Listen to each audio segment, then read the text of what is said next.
Hey guys, so here's the thing. It's hard to find deals right now, yet somehow people are still doing deals. So I want to know, how are people doing deals? How are they getting off-market deals?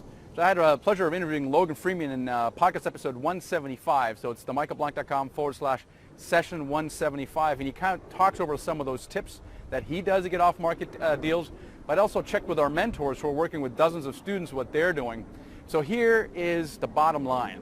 The bottom line is that you've got to work with brokers. The brokers are the ones that have the relationships with all the sellers. They're sending out the postcards. They're sending lunches. They know all of the owners in a particular city. So leverage their relationships. Okay, so the key really is, how can you get to the point where the broker is giving you off-market deals? So here we go. Here are my 9 tips to working with brokers to get off-market deals. All right, here's tip number 1. Don't sound like a newbie. The people who are finding off-market deals have done 2 things. They've educated themselves and they've built their team. On building your team, I'm not going to go in detail, but there's a blog post I wrote.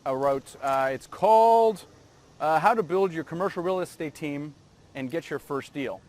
All right, so find that blog post, read that. The other one, getting educated. Look, we have so much education out there. We have these videos. We have this podcast. But we also have online training course called The Ultimate Guide to Buying Apartment Buildings with Private Money. Okay, it's our flagship product. Everything you need to know about apartment buildings and raising money, analyzing deals, it's in there. So check it out. Go to themichaelblank.com/products and check out this course because it's the best of its kind.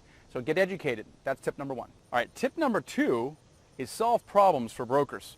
Don't approach brokers with a thinking that they're going to do something for you. Ask, what can you do for them? So get to know them a little better. Hey, maybe they had an inspection go bad. They need a new inspector. Can you find them a new inspector? Maybe they had a lender fall through. Can you find them a new lender?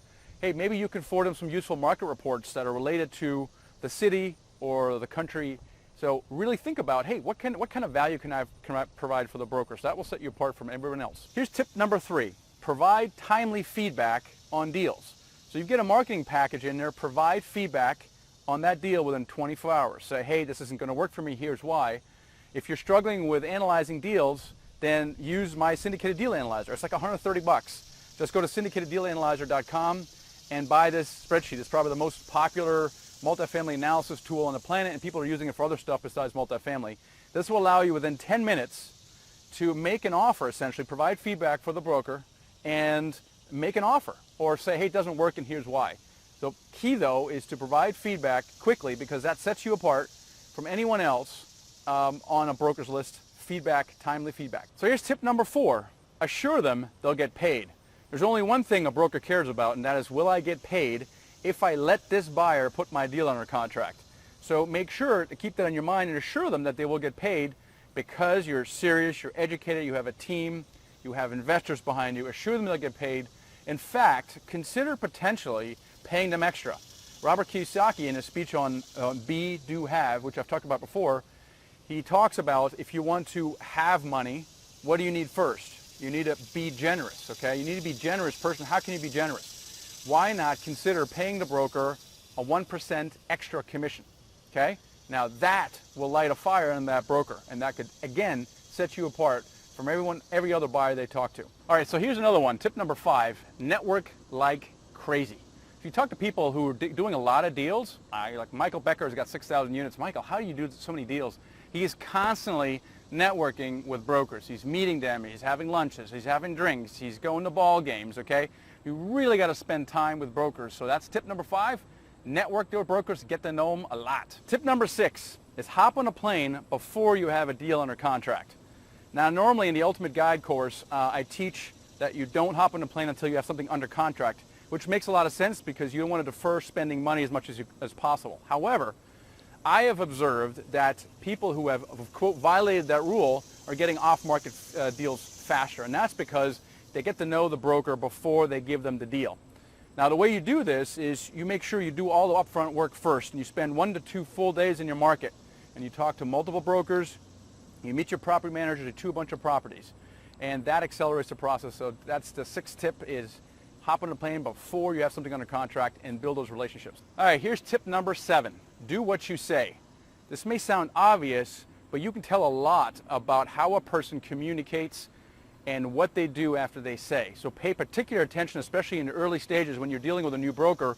Do exactly what you say. If you say you're going to send an email by 5 o'clock, send an email at 5 o'clock, not 5:02. Little things like that. Make sure you do what you say. That's tip number 7. All right, here's tip number 8. Be persistent and consistent.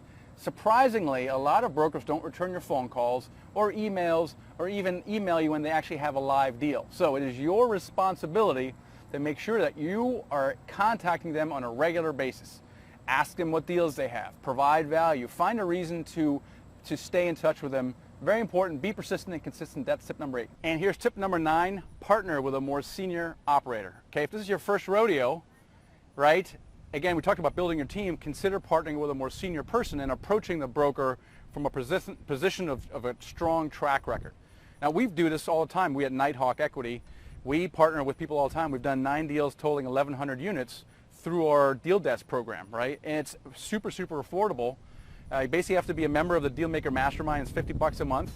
And this allows you to upload the syndicated deal analyzer, get feedback on your analysis, and then a live person, one of our advisors, gives you feedback. If if the analysis is sound, then they will give you access to the deal desk. Okay, that turns into a series of by-the-hour coaching calls, and those take anywhere between 1 and 4 hours, depending on your readiness and the readiness of the deal and how much you follow the process to get it ready. If it's ready, we love the deal. We'll actually partner with you. We'll create a joint venture agreement. If it doesn't meet our criteria, we might give you access to some of our other people in our network and see if we can't place that deal in some other way. It's called the Elite Investors Club. It's a really cool new thing that we're testing right now. Bottom line is we want to help you do your first deal. So consider partnering with someone new. If you want to find out more about this program, go to themichaelblank.com/partner. That's it. Those are my 9 tips for how to engage a broker to find off-market deals. All right, and before you go, make sure you subscribe to my channel because we're putting stuff out weekly. Grab my ebook right here, and hey, watch this next video.